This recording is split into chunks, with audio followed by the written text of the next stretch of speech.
everyone, it's Aubrey, and today I thought it would be interesting to share with people, especially the people who don't know what it's like to have a chronic illness or don't have anyone in their life who has a chronic illness, share what it's like, the differences between a good and a bad day if you're chronically ill.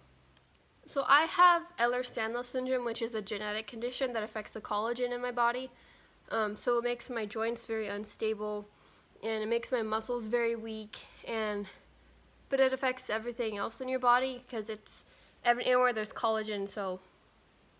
And then I also have POTS, which stands for Postural orthostatic tachycardia syndrome, which basically means when I stand upright, or even sometimes when I sit upright, anytime my head is upward, my heart rate and blood pressure, my body doesn't know how to control it, so my heart rate will go very high and my blood pressure will drop.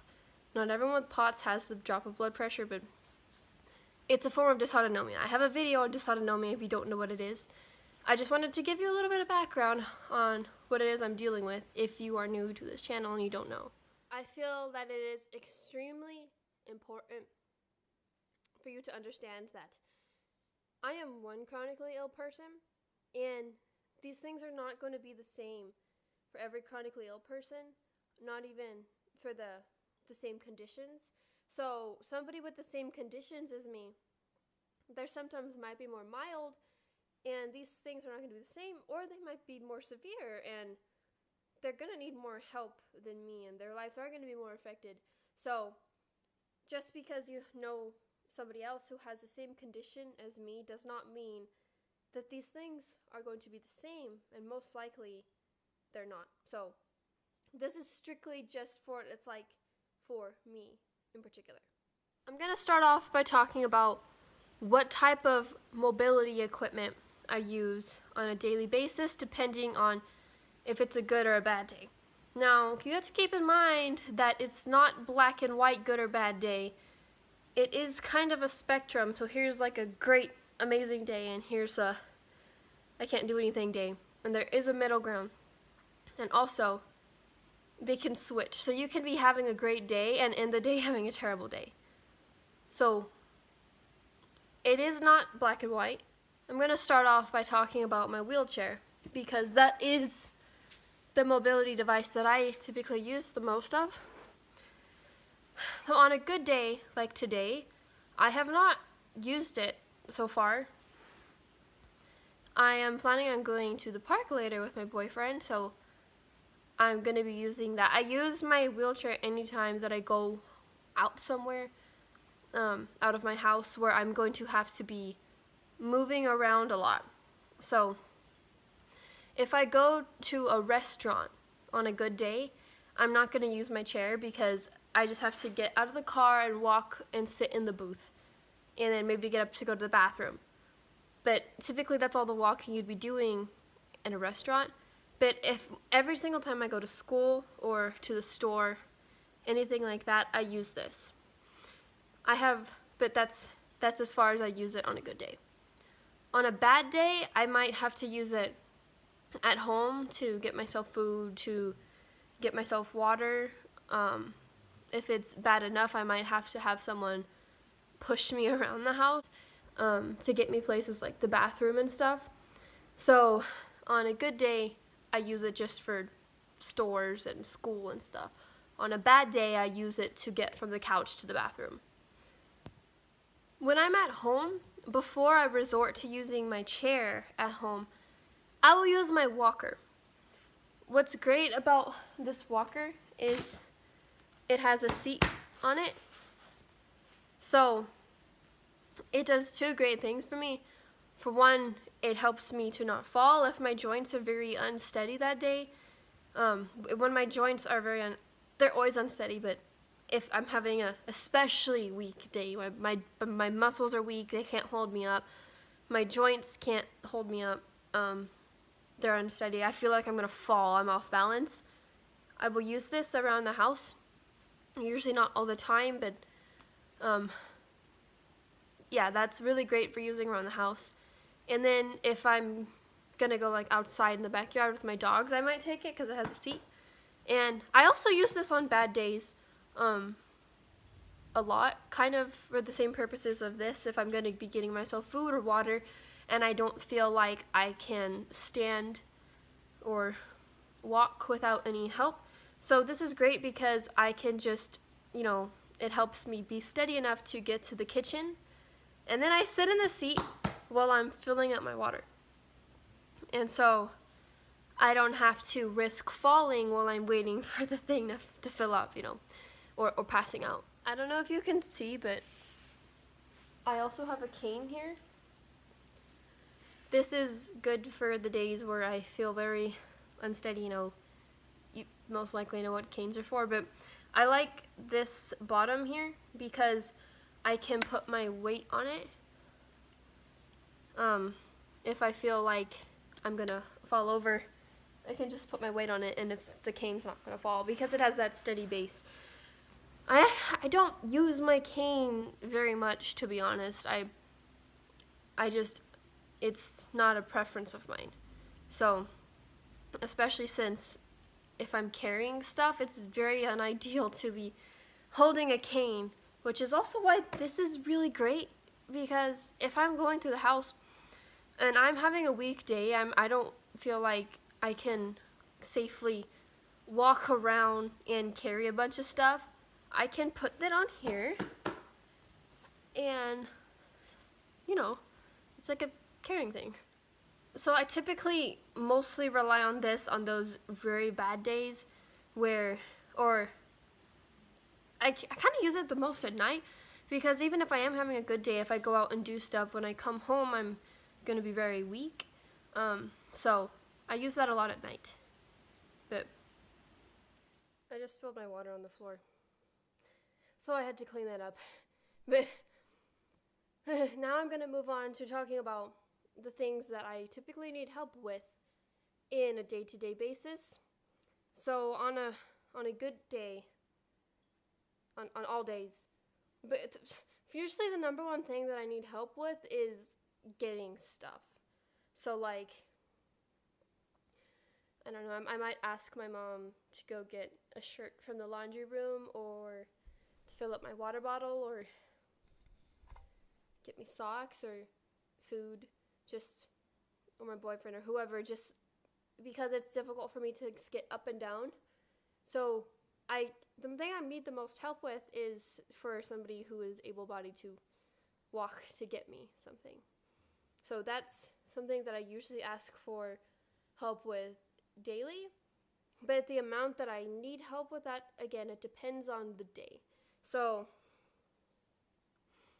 usually I'll ask for at least like a little bit of help daily, but on the bad days I need help with more, because I feel like that's self-explanatory. The days are the times that I need the most help. So if I have overworked my body, I've not respected my limits, I'm pushed myself too far, I'm exhausted, or if I'm having a symptom flare-up, which sometimes happens without any reason, or it could be because I pushed myself too far, but if I'm having a symptom flare-up, some of the things I need help with can be sitting myself up, because if I'm laying down and I'm pushing myself up on the bed to sit up, in my bed, that is very painful and strenuous on my shoulders and my back and my neck, and so sometimes I need help sitting up and I need help getting up, and if on the worst of the days, I might even need help doing things like drinking water. that in particular is mostly something that typically only happens during a symptom flare-up. Like the very bad symptom flare-ups, I might not be able to sit up at all. So even with help, I can't sit up.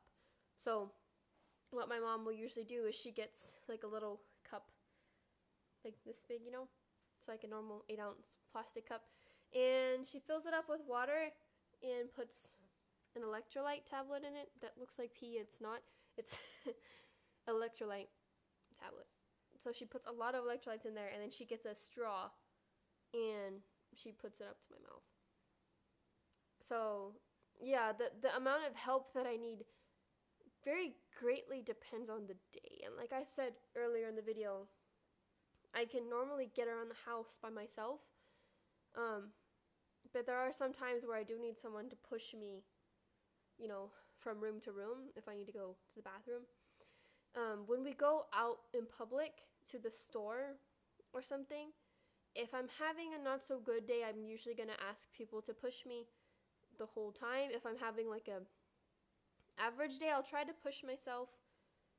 But what usually happens when me and my boyfriend go places is I start pushing myself, and then I'm saying, hey, I'm tired, can you push me now?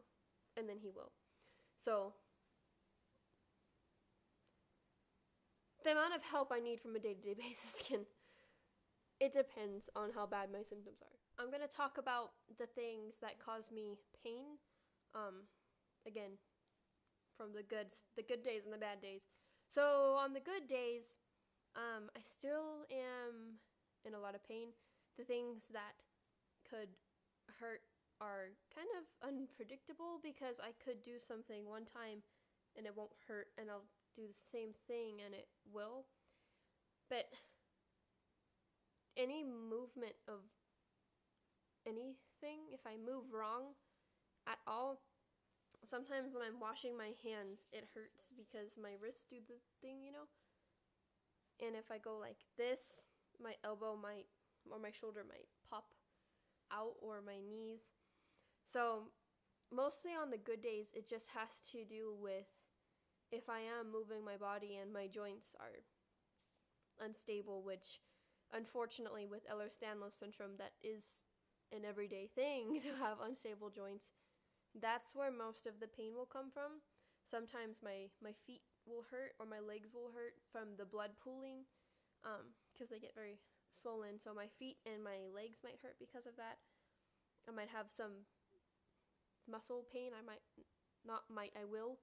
But most of the things on a good day are minor enough that I can ignore it enough to continue having a good day. And on the bad days are interesting because like I don't know anyone else who has trouble picking up a water bottle. That's my age. So like this isn't the best example because it's plastic, but I have some metal water bottles that are around this size, and sometimes on the bad days, if my boyfriend hands it to me, I'll hold it and just start going, ow, ow, ow, ow, ow, ow. He has to take it from me because I can feel my wrist and my fingers getting stretched out from the joint. So how much pain I experience from things like that really depends on how much energy my body has and how much I've done the day before and how much I've done that day. And also just if it's a good or bad day, because if it's on a good day, I'm going to be stronger and I won't have trouble like that picking up or holding a water bottle. But if it is a bad day, I'm going to. Because I've noticed when I'm tired, I tend to be more hypermobile. And when I'm more hypermobile, my joints are most likely to dislocate and sublux and stuff, which is where the problem with the water bottle comes in. On a good day, the pain that I experience could be minor enough that I can ignore it and I don't think about it. Most likely, somebody who is not chronically ill, it would be very bothersome for them because I am usually always in pain. But since that's my normal, I've gotten good at trying to function even though I am hurting. And on the bad days with my pain, I will sometimes pass out because of the amount of pain that I'm experiencing. That happens a lot if I get too cold. For me, I think it's because of my Ehlers-Danlos syndrome. When I get too cold, it's like my entire body spasms up. Or the way I could explain it is when people get arthritis in their hands and their hands get cold, cramps up. That happens to me, except it's not just my hands, it's every single part of my body that has any joints, and also my muscles. So my entire muscle, every part of my bottom is my body is spasming. I can pass out from that amount of pain. On a good day, I can go to school and make it through the day, and sometimes I can even go to school, make it through the day, and then still do something after school. I go out to eat. On a bad day, that's not gonna happen. On a good day, I can enjoy doing things that other people might do. I will usually take my chair if I'm going to go someplace. I do have to take frequent breaks. On a good or bad day, doesn't matter if it's good or bad. Either way, I have to take frequent breaks. But the activities that I need to take breaks from is what makes the difference. So today, since I'm having a good day, I was able to get up and get dressed, and then I went and I got myself a muffin from the kitchen. I got myself water, and I actually stood up while I was getting the water, and I was walking around the kitchen,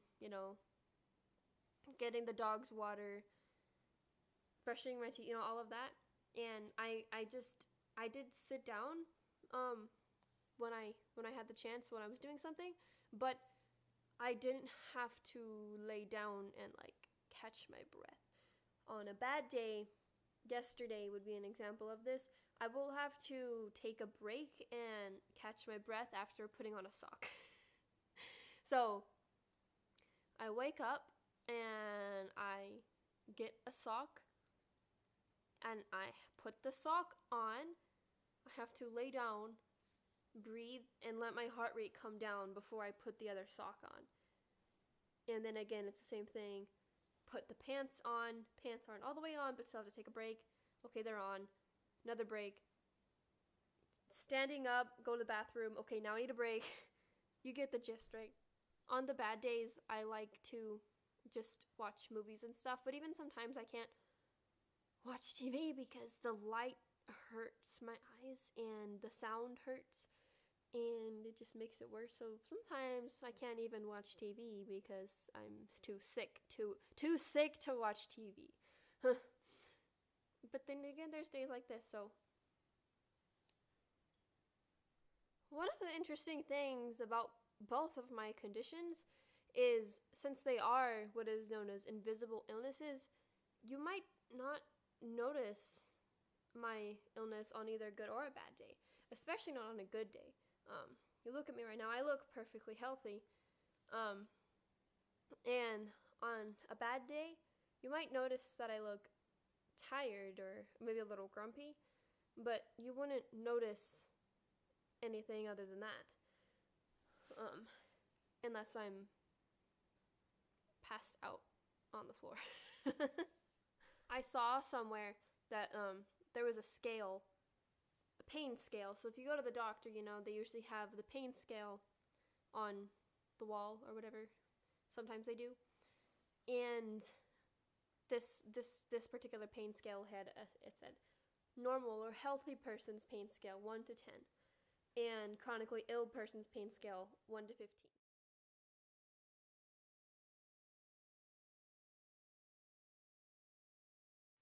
And usually for us, the day-to-day pain level is around a 5 to 7, 8.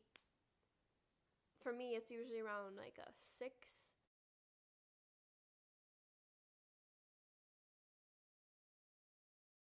Today, I'm probably a 5 or 6. That's a good day. The pain scale of 5 to 6 is a good day. When I get to the level 15, that's where I start losing consciousness. I hope you learned a little bit from this, or at least I hope you found it interesting. And I think about all the time about how lucky I am to live in this present day, even though the internet does suck sometimes and it's really bad for my mental health sometimes. The internet has given me and so many other people with conditions that nobody knows about a voice. that we otherwise wouldn't have.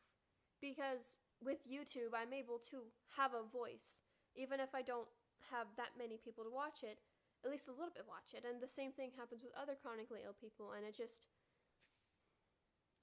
really great. I one of my dreams is that one day this will be common knowledge among doctors of what Ehlers-Danlos syndrome and what POTS is, and with the public too. But I hope you enjoyed. I will be posting a singing video today. Keep your eyes out for that.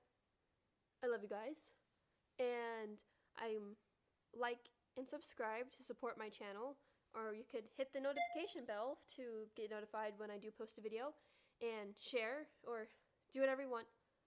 I love you. Bye.